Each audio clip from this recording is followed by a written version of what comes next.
Assalamualaikum warahmatullahi ta'ala wabarakatuh. Jumpa lagi dengan saya di channel ilmu.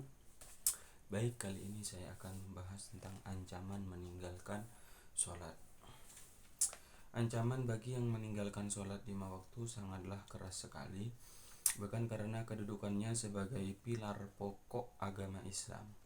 Sholat menjadi pemisah antara keislaman dan kekafiran seseorang. Rasulullah SAW memberi peringatan sangat keras sekali agar umatnya tidak meninggalkan sholat. Bunyi hadisnya, Bismillahirrahmanirrahim, bainar rajuli wa bainal kufri tarkus sholah. Pemisah antara seseorang dan kekafiran adalah meninggalkan sholat. Hadis riwayat Ahmad dan Muslim. Kemudian al-ahdul ladzi bainana wa bainahum as-sholah faman tarakaha faqad kafar. Perjanjian ini sabdanya Rasulullah. Perjanjian antara kita dan mereka adalah sholat. Maka barang siapa yang meninggalkan sholat berarti dia benar-benar telah kafir. Hadis ini diriwayatkan oleh Imam Ahmad, Imam Abu Dawud dan Imam An-Nasai dan Imam At-Tirmidzi atau At-Tirmidzi. Ini ancaman-ancaman bagi pelaku-pelaku yang meninggalkan sholat. Juga ada hadis riwayat Imam At-Tabrani di sini, Bismillahirrahmanirrahim. La dina liman la salata lahu, innama mawdi'us shalah minad din ka mawdi'ir ra'si minal jasad. Yang artinya, tidak ada agama bagi siapapun saja yang tidak sholat. Sesungguhnya posisi sholat bagi agama ini seperti posisi kepala bagi sebuah tubuh atau badan. Hadis riwayat At-Tabrani. Ya, kalau badan tidak ada kepalanya kan mati. Berarti kalau agama tidak ada sholatnya, gimana? Seperti tidak beragama. Artinya seperti dia itu bukan Islam kalau dia itu tidak sholat. Maka mudah-mudahan mulai malam ini kita latihan untuk sholat 5 waktu ya. Sholat 5 waktu itu diwajibkan oleh Allah Subhanahu wa Ta'ala melalui perintahnya secara langsung dalam Al-Quran. Kemudian Allah juga mengisrakan Nabi Muhammad dari Masjidil Aqsa ke dari Masjidil Haram ke Masjidil Aqsa, kemudian dari Masjidil Aqsa naik ke Sidratil Muntaha di atas langit ke-7, yang mana hal ini telah banyak membuat orang-orang dulu yang imannya tidak kuat itu menjadi kembali kepada agama masing-masing. Akan tetapi para sahabat dan ketika itu orang-orang yang imannya kuat tetap mempercayai Nabi, bahkan seperti sahabat Abu Bakar, sahabat setia beliau sudah tahu sifatnya Nabi Muhammad itu sejak kecil ya. Beliau sudah sangat lama berteman dengan dan bersahabat karib dengan Nabi Muhammad. Beliau tahu kalau Nabi Muhammad itu bukan pembohong. Dan ini banyak diabadikan dalam kitab-kitab salaf dan bisa dipertanggungjawabkan kebenarannya tahu secara ilmiah. Artinya Allah sendiri juga merintahkan, juga mengundang Nabi Muhammad untuk bertemu Allah dalam qasidah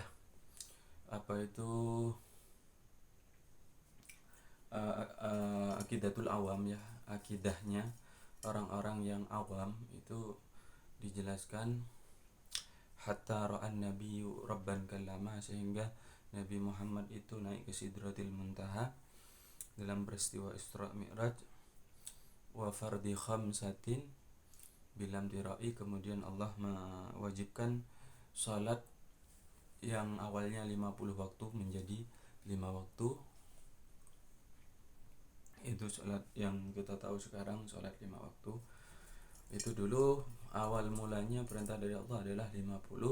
Kemudian Nabi ketika Nabi mau turun oleh Nabi yang ada di langit ke-1, ke-2 diingatkan, umatmu tidak akan kuat, umatku saja tidak kuat, sehingga suruh Nabi Muhammad disuruh kembali, disuruh minta keringanan untuk umatnya kepada Allah. Ini bahkan bukan hal yang main-main ya, sehingga sholat ini menjadi sangat urgent dan penting. Di sini juga hadis tentang ancaman sholat man taraka sholat muta'ammidan faqad kafara jiharan. Barang siapa meninggalkan sholat dengan sengaja maka dia benar-benar telah kafir secara terang-terangan. Hadis riwayat At-Tabrani. 62. Ini cetakan Abu Zakaria Yahya An-Nawawi, Syarah Sahih Muslim juz 2 halaman 430, dan Muhammad bin Ali Asy-Syaukani dalam kitab Nailul Autar cetakan Beirut Dar Al-Kutub Al-Ilmiyah 2012 juz 1 halaman 313.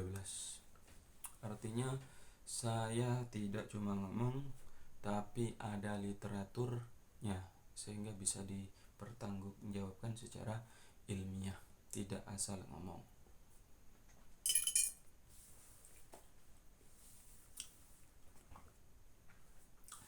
Imam An-Nawawi menjelaskan bahwa orang yang meninggalkan sholat karena mengingkari hukum wajibnya sholat, maka berdasarkan ijma atau konsensus para ulama, kesepakatan para ulama, orang tersebut telah keluar atau murtad. Jadi apabila ada orang yang meninggalkan, ini menurut Imam Nawawi ya menjelaskan, apabila ada orang yang meninggalkan sholat karena mengingkari hukum wajibnya sholat, maka berdasarkan ijma atau kesepakatan para ulama, orang tersebut telah keluar dari Islam atau murtad, naudzubillahi min dzalik, dari agama Islam, yakni menjadi kafir, naudzubillahi min dzalik. Sedangkan orang yang meninggalkan sholat karena malas ya, ini beda halnya dengan orang yang meninggalkan sholat karena malas, seperti yang banyak terjadi ya di kalangan kita. Kan banyak ya orang-orang yang masih belum sholat atau sholat tapi malas, kadang sholat kadang enggak gitu.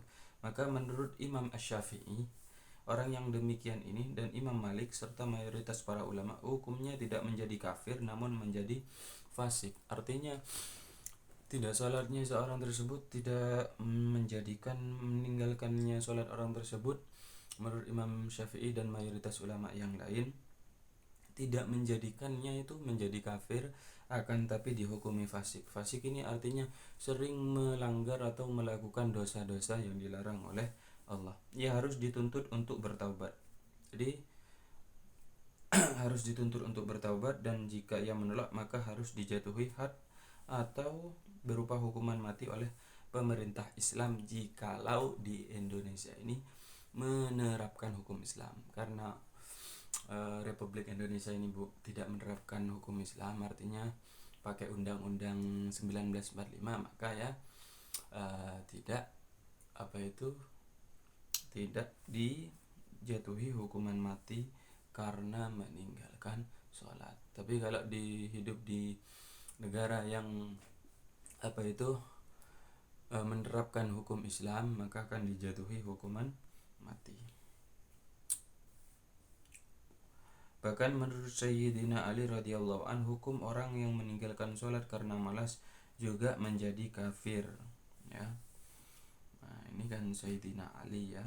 Kita akan taklid kepada Imam 4, Imam Syafi'i, Imam Maliki, Imam Hambali yaitu Ahmad bin Hambal, kemudian Imam Hanafi. Itu yang banyak ditaklidi oleh orang muslim seluruh dunia, yang imam yang diakui oleh jumhurul ulama atau mayoritas ulama. Kemudian bahkan menurut Sayyidina Ali ya, pendapat ini juga diriwayatkan dari Imam Ahmad, Ibnu Al-Mubarak dan Ishaq bin Rahawih. Sedangkan menurut Imam Abu Hanifah dan Al-Muzanni, hukum orang yang meninggalkan sholat karena malas adalah tidak menjadi kafir dan tidak dibunuh, namun hanya ditakzir atau dijatuhi sanksi oleh penguasa serta dipenjara sampai ia mau menjalankan sholat. Ayolah jalankan sholat, kalau kalian itu Islam ya sholat. Saya juga menasihati terutama diri saya sendiri. Saya tidak merasa lebih baik dari kalian, kan, tapi di sini adalah saya menyampaikan ilmu. Mudah-mudahan ada menjadi tambahan ilmu yang manfaat dan barokah. Assalamualaikum warahmatullahi wabarakatuh.